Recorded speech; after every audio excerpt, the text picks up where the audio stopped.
Salutations à chacun, bienvenue dans ce nouvel épisode de Spirit Cookie, nouvelle saison, qui n'est plus tout à fait nouvelle maintenant, c'est l'épisode 13, Pérégrination d'un pasteur, où je vous partage quelques événements, anecdotes, situations, paroles qui m'interpellent aussi de la part de Dieu, des situations que je peux rencontrer en tant que pasteur.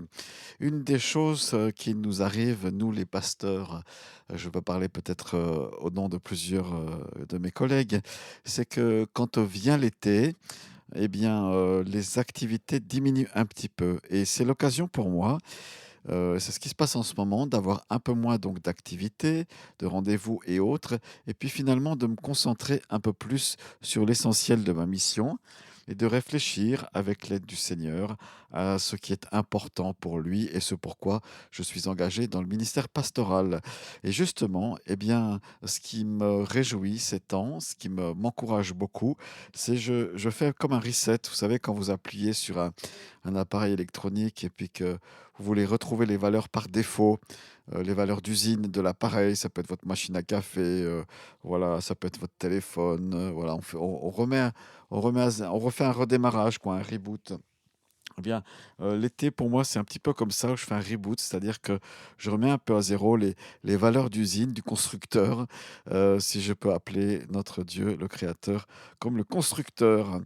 Et ces valeurs d'usine, elles sont assez simples et peut-être que vous qui m'écoutez, vous ne voyez pas trop ce que je veux dire ou alors vous voyez clairement.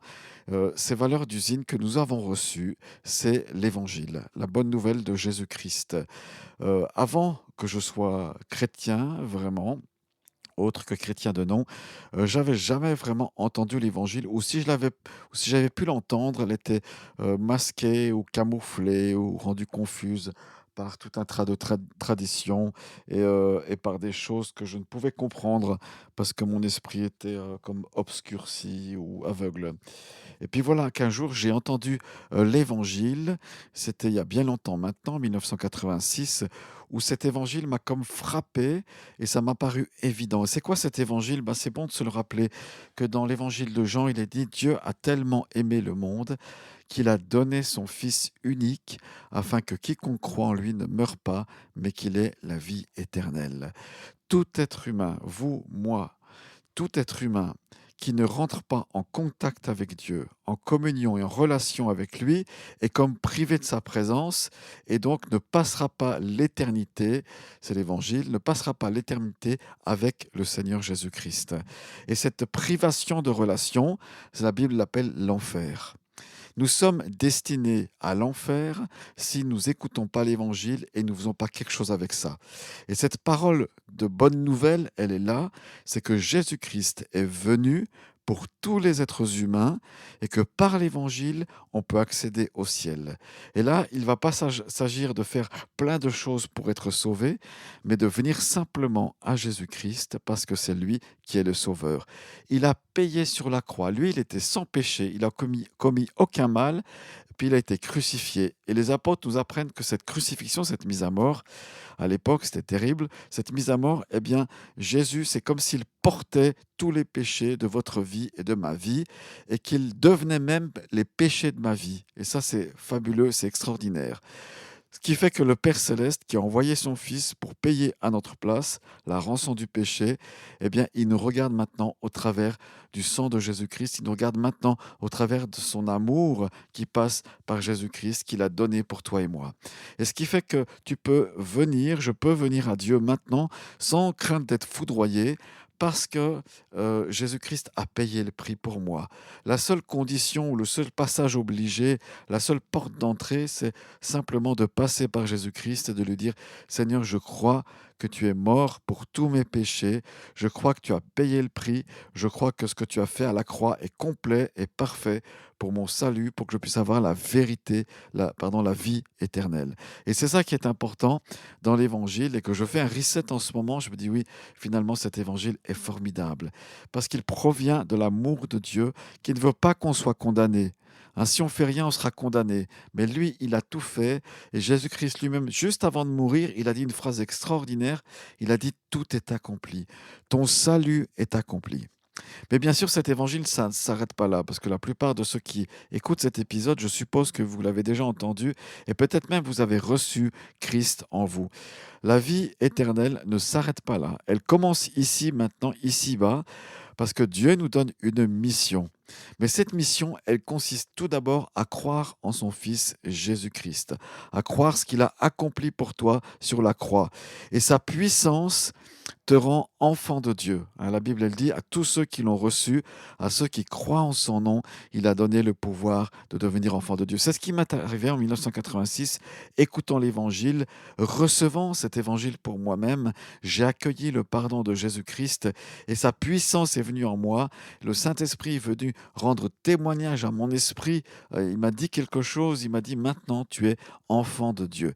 Et je n'avais aucun mérite pour cela, parce que si je regardais ma vie, dans les années avant cet événement-là, ça valait rien du tout. C'était poursuite du vent, c'était orgueil personnel, mépris, c'était des choses dans lesquelles je me complaisais, qui ne glorifiaient pas Dieu.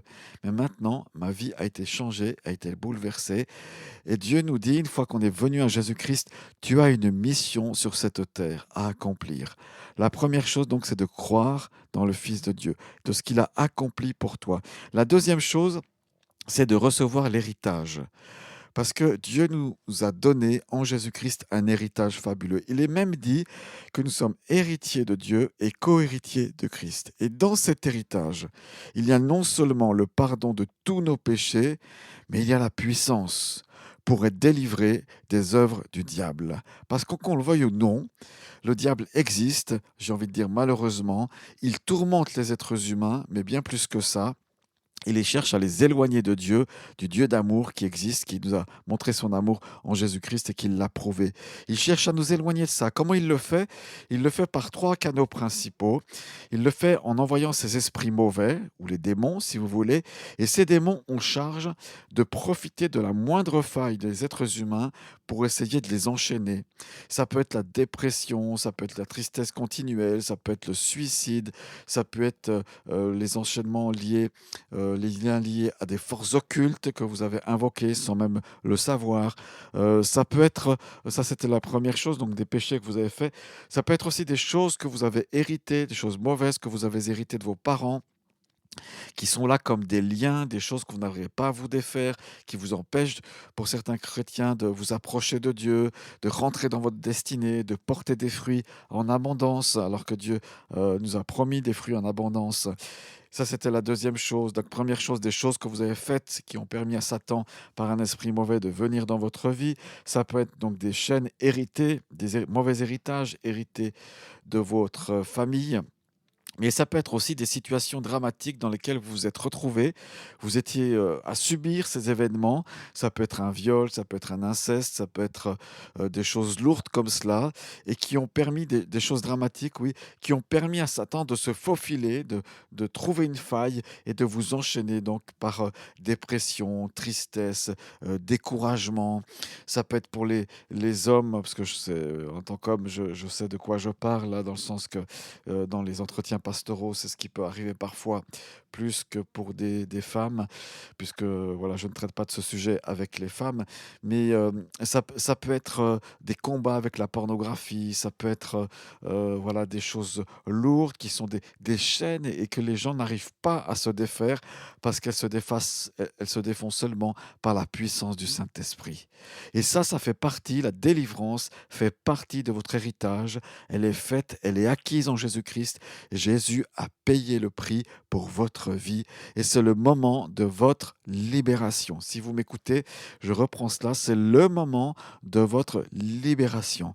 Il y a bien sûr aussi le domaine de la guérison qui est acquis en Jésus-Christ à la croix, puisqu'il a porté nos douleurs, nos maladies en étant sur le bois. C'est la révélation du livre d'Ésaïe, chapitre 53, que les apôtres ont reprise.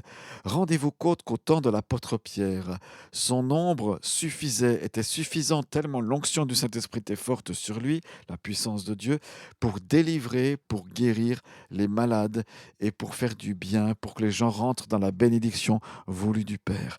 Alors je vous propose et vous invite et vous encourage à saisir cette bénédiction qu'est l'Évangile. ça va transformer de votre vie, ça va bouleverser votre quotidien, mais dans le bon sens. Vous allez recevoir le meilleur de Dieu, vous allez recevoir la grâce extraordinaire de Dieu. Alors je vous propose simplement, alors que vous écoutez ces paroles, si vous n'avez pas encore reçu cet évangile, le pardon de Dieu, de vous tourner vers Christ et de faire cette simple prière avec moi, de la répéter mot à mot alors que je vais la dire. Faites-le librement, volontairement, mais personnellement et avec conviction. Seigneur Jésus-Christ, donc vous pouvez répéter à haute voix après moi. Seigneur Jésus-Christ, je viens simplement à toi. Je comprends que tu as payé le prix pour moi. Je comprends que tu es mort à ma place et je me repens de tous mes péchés. Je dénonce l'œuvre de ces péchés dans ma vie et j'y renonce. Je refuse de marcher davantage dans ces chemins, mais j'ai besoin de toi pour être pardonné par ton sang, pour être purifié et pour devenir une nouvelle créature à tes yeux. Je te prie de me sauver, de me faire grâce, de me délivrer. Au nom de Jésus-Christ, Amen. Bien, si vous avez fait cette prière, eh bien, recevez la conviction et la paix du Saint-Esprit que vous êtes pardonné. Et maintenant, c'est moi, le pasteur Laurent Joly, qui vais prier pour votre bénédiction et votre délivrance. Père Céleste, je prie pour la personne qui écoute ce message maintenant. Viens la visiter par ton esprit là où elle est. Au nom de Jésus-Christ, je dénonce toutes les malédictions liées à sa vie passée, aux héritages mauvais et aux drames qu'elle a subis. Je brise le pouvoir de ces malédictions au nom du Seigneur Jésus-Christ. Malédictions liées à la débauche, malédictions liées aux impuretés, je dénonce et je brise ce pouvoir. Au nom de Jésus-Christ, je dénonce le pouvoir lié au péché, tout ce qui est lié au péché sexuel, de perversion, quel qu'en soit cela, tout ce qui a faussé les identités, tout ce qui a faussé maintenant l'identité des personnes, l'intégrité des personnes, maintenant, tout ce qui est lié à la débauche, à la pornographie, aux adultères et autres fornications, je brise cela dans le nom de Jésus-Christ. Je brise maintenant les malédictions liées aux péchés ancestraux, tout ce qui est des mauvais héritages liés à l'occultisme, liés aux pratiques des ancêtres qui ne connaissaient pas Dieu. Je brise cela dans le nom de Jésus-Christ. Et si vous êtes secoué, c'est pas grave. Vous soufflez, c'est comme des souffles qui quittent votre âme et votre corps maintenant. Au nom de Jésus-Christ, recevez la délivrance maintenant, maintenant. Et au nom de Jésus, je prends autorité contre tout esprit lié à la violence, violence contre le propre corps, lié à des drogues et des addictions, quelle qu'en soit la nature, violence contre les autres, haine, amertume, ressentiment, rejet. Je brise ces pouvoirs au nom du Seigneur Jésus-Christ et je m'oppose à ce qu'ils perdurent. Et Père, je demande que ton Saint-Esprit vienne guérir et restaurer les âmes par rapport à ces domaines que j'ai énoncé. Et enfin, je brise toute puissance liée à l'orgueil, toute perversion de l'évangile, toute fausse doctrine et faux enseignements. Je brise ces pouvoirs dans le nom de Jésus-Christ. Vous n'avez plus cours. Seule la parole de Dieu en vérité est reçue et accueillie par ses amis qui écoutent ce message au nom de Jésus-Christ. Et j'amène toutes les pensées de l'ennemi sur ces personnes captives à l'obéissance de Jésus-Christ. Je vous interdis de perdurer dans des mensonges, des tentations, des séductions diverses et variées au nom de Jésus-Christ. Alléluia, alléluia. Recevez maintenant la paix, vous qui écoutez ce message, la paix qui vient du ciel. Recevez la vie en abondance en Jésus-Christ. Recevez une vie nouvelle, tout simplement, que Jésus vous accorde. Et maintenant, je vous encourage à écouter la suite de ce message qui est tout simple. Je vous invite, si ce n'est pas déjà le cas, à vous procurer une Bible. Vous pouvez la commander sur Internet, la lire sur votre smartphone, peu importe, et à commencer la lecture quotidiennement de cette Bible. Prenez par exemple l'Évangile de Marc, commencez par cela. Ensuite, deuxième chose, je vous invite à joindre à une communauté, c'est-à-dire une église locale, vivante, qui sera vous faire découvrir le chemin de la foi et comment marcher avec Jésus-Christ tous les jours.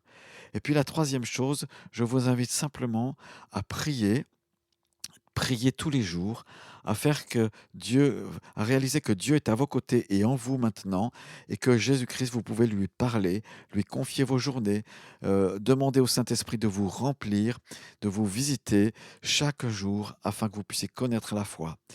Et une dernière chose que je vous invite à faire, c'est partager ce que vous avez vécu avec ceux qui sont autour de vous. Leur dites, vous savez, j'ai vécu l'autre jour quelque chose d'extraordinaire. J'ai entendu ce podcast, j'ai entendu l'évangile. Voilà ce que ça fait dans ma vie. Voilà ce que je voulais vous partager, chers auditeurs. Alors, c'est un épisode un peu plus long. C'est mon reset, mon reboot pour cet été. Je vous le partage. Et je me réjouis que vous puissiez le vivre, le découvrir ou le redécouvrir. Voilà, ciao, ciao. C'était Laurent de Spirit Cookie. Et à la semaine prochaine pour un nouveau podcast. Ciao, ciao.